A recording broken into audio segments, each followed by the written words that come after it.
how to choose a Tesla for rebuilding. So if you're looking at Teslas to fix, to repair, and salvage actions, well, first of all, hopefully you know what you're doing, because it's really easy to end up rebuilding these for a lot more than you thought they're going to cost you. So unless you have experience rebuilding cars, you probably shouldn't be doing it. But if you are in for the adventure, how do you select which one you want to rebuild? So this one is actually good for rebuilding. I'm not going to rebuild it just because it has 50,000 miles. If you want to buy it, send me an email. It's for sale, but we plan to part it out. So rear end damage is actually easier to repair, I'd say, than on most cars, as long as these rails haven't been destroyed. So oftentimes it's difficult to tell whether they were destroyed or not, but hopefully after seeing this video you can see what to look for in the pictures. They are replaceable. See this line here? You can they're little extension pieces that can be like glued on in place of a bent rear rail, but those are hard to get because they're only sold to certified repair shops by Tesla. So if you got to replace the quarter panel, the skin is pretty simple. It's a steel skin, and this lower portion of the wheelhouse is pretty simple to replace as well. You just got to use some rivets and glue, and for the skin as well you got to use rivets and glue.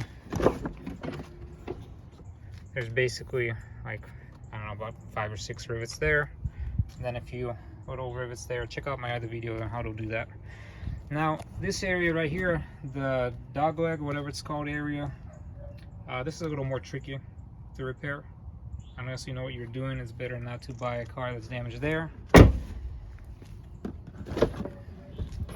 Now the door skin is pretty easy to replace, but if you have serious damage in the sides here, I would avoid those, because if you gotta replace the whole B pillar or A pillar, that's a lot of work. There's a lot of tough steel in there.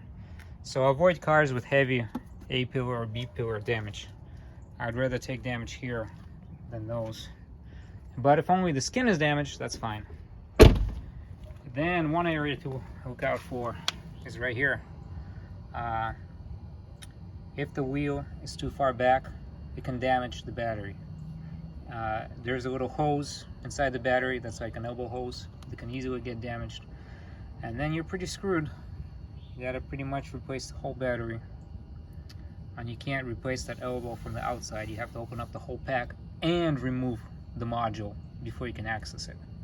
So yeah, watch out for that. And my favorite damage to repair is the front end. It's okay if you need to pull it a little bit to each side or whatever, that's fine. Now replacing the whole rail apron, that's kind of a lot of work. And of course watch out for the glass roof. That's like $1,400 item. And the windshield, that costs $150 or so from Tesla. And the tailgate, FYI, about $2,000 full assembly. Quarter panels about $2,000 each. Doors about $1,000 each. So yeah, so one disadvantage of rebuilding a car hidden in the front is that there are a lot of parts and they add up really quick. In the rear and the sides, there are a lot less parts. So yeah, if you guys have any questions, feel free to post them in the comments. And if you guys need any parts for Model Y, there's an email in the description. Thank you.